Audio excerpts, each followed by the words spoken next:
Hello दोस्तों, तो कैसे हैं आप लोग। आई होप आप लोग अच्छे होंगे। दोस्तों आज का हमारा जो वीडियो होगा, हमने बताया प्रॉफिट एंड लॉस खत्म होने के बाद परसेंटेज को हमने स्टार्ट कर दिया है और परसेंटेज के पहले हम सारे ट्रिक बता दे रहे हैं।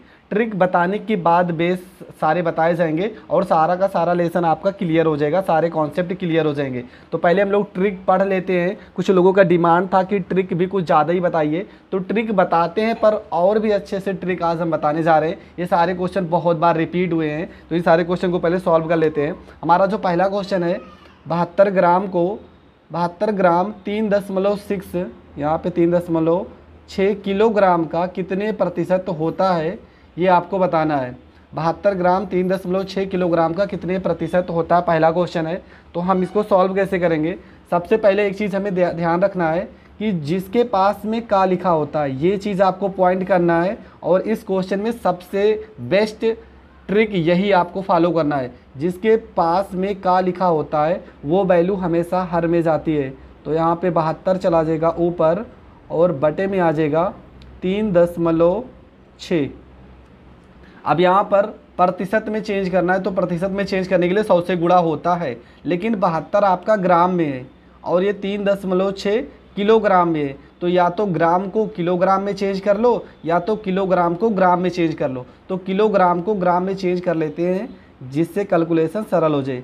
तो 1 किलोग्राम में 1000 ग्राम होते हैं, तो 3.6 किलोग्राम में 3.6 को 1000 से गुणा कर देंगे तो ये भी ग्राम में चेंज हो जाएगा। और हमें हल करना है, प्रतिशत निकालना है। तो प्रतिशत निकालने के लिए 100 से कर देते हैं गुणा। तो 1 0 2 0 1 0 2 0 हो जाएगा। तो यहाँ पे हो जाएगा आपका 72 हो जाएगा। और यहाँ पे 3.6 को अगर 10 से गुणा करेंगे तो हमारा पॉइंट हट जाता है, आ जाएगा 360। लेकिन एक अंक पे पॉइंट है, तो एक अंक पे पॉइंट लगाएंगे तो 0 कट जाएगा। तो 36 ही कम 36 और 36 दूना 72। तो इसका कितने प्रतिशत होगा, 2% इसका आंसर आ जाएगा। तो दोस्तों एक चीज़ आपको यही पॉइंट करना है कि जिसके बगल में का लिखा होता है, जिसके पास में, वो वैल्यू हमेशा हर में होती है। तो यही आपको ट्रिक इस क्वेश्चन में फॉलो करना है। दूसरा क्वेश्चन हमारा है, रुपये 1.25 रुपये 10 का कितना प्रतिशत है। रुपये 1.25, तो रुपये 1.25 हम कर लेते हैं पहले। इसके बगल में का लिखा है, इसके बगल में, तो ये हर में जाएगा। तो 1.25 आपका अंश में रहेगा। ये भी रुपए में है और ये भी रुपए में है, तो कोई दिक्कत नहीं, बटे में आपका 10 हो जाएगा। और प्रतिशत में चेंज करना है तो गुणे में आपका हो जाएगा 100। इसके बाद सॉल्व कर लेते हैं। यहाँ पे 1 0 से 1 0 को काट देंगे, तो यहाँ पर 125 को 10 से गुणा कर दोगे तो यहाँ पे 1250 हो जाएगा।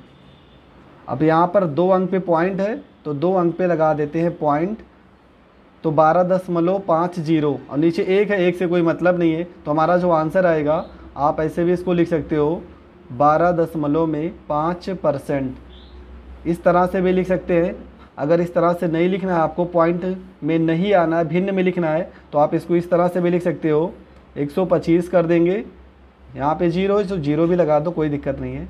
यहाँ पर 1 अंक 2 अंक पे पॉइंट है, तो नीचे हमारा 2 0 हो जाएगा। इसको काट देंगे, 25 से काटेंगे, 25 पंचे 125, यहाँ 0 है तो 0। 25 से 100 को काटोगे तो 25 चौको 100 हो जाएगा। 2 से काट देंगे, यहाँ पे 2 से इसको काट दोगे 25 आ जाएगा। और 2 से इसे काट दोगे, 2 दूना 4 आ जाएगा। 25 बटे में आ जाएगा 2। और इसको अगर और सही से लिखना चाहे तो 2 को 25 में भाग करोगे तो 12 सही 1/2% भी हम लिख सकते हैं। और ये हो जाएगा हमारा आंसर। हमारा जो तीसरा क्वेश्चन है 1000 का 25% होगा, कितना होगा ये बताना है। तो इस क्वेश्चन में आपको लिखना 1000 का मतलब होता है मल्टीप्लाई, तो यहाँ पे गुणे का चिन्ह लगा देंगे। 25%, तो यहाँ पे 25% हो जाएगा। तो यहाँ पे आपका हो जाएगा 1000, यहाँ पे गुणे हो जाएगा, ये 25 है 25 हो जाएगा। परसेंट जब भी हटता है तो बटे में आ जाएगा 100। यहाँ पे 1 0 2 0 1 0 2 0 और 25 को 10 से गुणा कर देंगे तो 250 और ये आ जाएगा आपका आंसर। तो ये क्वेश्चन एकदम सिंपल है, का की जगह पे आपको मल्टीप्लाई करना है। अगला क्वेश्चन हमारा है, P का p% बराबर 36 है तो p का मान ज्ञात कीजिए। तो यहाँ पे p कर देंगे, का मतलब गुणा, यहाँ p लिखा है तो p, % हटेगा तो बटे में यहाँ पे हो जाएगा 100, बराबर में यहाँ पे लिखा है 36 तो यहाँ पे हो जाएगा 36। p को p से गुणा करोगे तो हो जाएगा p का स्क्वायर हो जाएगा, 100 को इधर भाग में इधर भेजेंगे तो गुणे में हो जाएगा 36 और गुणे में हो जाएगा 100। यहाँ से p स्क्वायर हटेगा तो यहाँ पे अंडर रूट आ जाएगा, 36 को 100 से गुणा करोगे 3600 हो जाएगा, और 3600 किसका वर्गमूल है, तो 3600 वर्गमूल है किसका, 60 का। 60 को 60 बार गुणा करेंगे तो 3600 आएगा। तो p का जो मान आ जाएगा वो आपका आ जाएगा 60, और यही हो जाएगा इस क्वेश्चन का आंसर। तो दोस्तों ये 4 टाइप के क्वेश्चन थे, और परसेंटेज में कुछ और टाइप के सवाल अक्सर पूछे जाते हैं। उन टाइप को आज समझते हैं, उनके सवाल हम अगली वीडियो में बताएंगे, लेकिन उन टाइप के सवाल को आज समझ लेते हैं। जैसे कि ये सारे क्वेश्चन हैं, ये सारे क्वेश्चन के टाइप लिखे हैं, इनको सॉल्व नहीं करेंगे, इन सारे क्वेश्चन का मतलब सिर्फ हम बता दे रहे हैं। जैसे कि सवाल है, किसी नगर की जनसंख्या 10% वार्षिक दर से बढ़ रही है। किसी नगर की जनसंख्या 10% वार्षिक दर से बढ़ रही है, तो इसका मतलब क्या होता है। 10% से बढ़ रही है तो यहाँ पे 10% कर देंगे, बढ़ने की बात आएगा तो प्लस, हमने बताया प्रॉफिट एंड लॉस में भी ये चीज़ें बताई हैं, तो यहाँ पे 10 हो जाएगा, परसेंट हटेगा तो बटे में आ जाता है 100।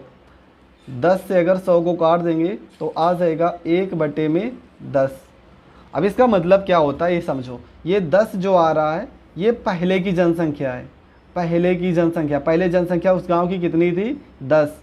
जब क्वेश्चन सॉल्व कराएंगे तो ये सारी चीज़ों को वहाँ पे आपको समझना पड़ेगा। कितने की कमी हो रही है, ये 1 की कमी हो रही है। पहले गांव की जनसंख्या मतलब पहले गांव में अगर 10 लोग थे, अब 1 लोग की कमी हो गई, तो वर्तमान में कितने लोग होंगे, तो 10 में से 1 जाएगा 9। और ये जो आता है ये प्रेजेंट का आता है, मतलब वर्तमान में कितने लोग उस गांव में होंगे या जनसंख्या कितनी होगी, तो ये प्रेजेंट का आता है। तो इस क्वेश्चन का मतलब यही है कि इसको पहले हम भिन्न में चेंज करेंगे, और भिन्न में चेंज करने के बाद जो हर की वैल्यू रहती है वो पहले की जनसंख्या रहती है, जो कमी नहीं, सॉरी यहाँ पे 10% वार्षिक दर से बढ़ रही है ना, तो 10 में 1 की वृद्धि हो रही है, ये 11 हो जाएगा, 11 सॉरी। यहाँ सवाल वृद्धि का है तो 1 का ये कमी ना हो कि ये वृद्धि हो रहा है, 1 बढ़ रहा है तो 1 की वृद्धि हो रही है, 10 में 1 का वृद्धि होगा तो 11, तो वर्तमान में वहाँ की जनसंख्या 11 होगी। ये फ्रैक्शन में चेंज करने के बाद आप सॉल्व कर सकते हैं। उसी प्रकार अगर इस तरह का क्वेश्चन हो, किसी संख्या में 20% की वृद्धि हुई, पुनः 20% की वृद्धि हुई, तो इस तरह के क्वेश्चन को आप कैसे सॉल्व करोगे, किस तरह हम सॉल्व कराएंगे, इसका क्या नाम है, फार्मूला भी किताबों में, पर आप ट्रिक कैसे सॉल्व करोगे।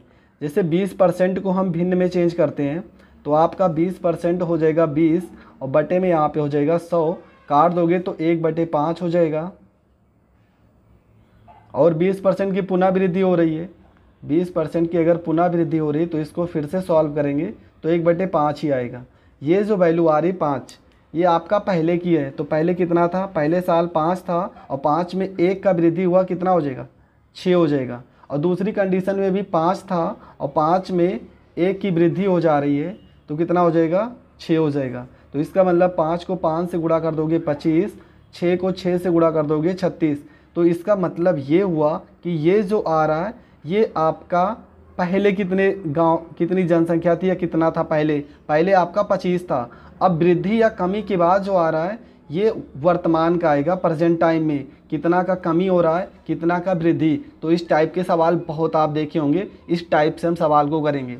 तीसरे टाइप का सवाल क्या रहेगा, अगर वृद्धि और कमी दोनों आ जाए, जैसे कि क्वेश्चन में है कि 20% की वृद्धि हो रही है, 20% को अगर हम भिन्न में तोड़ेंगे तो 1/5 हो जाएगा, और पुनः 25% की कमी हो रही है, और 25% को अगर हम भिन्न में तोड़ेंगे तो 1/4 हो जाएगा।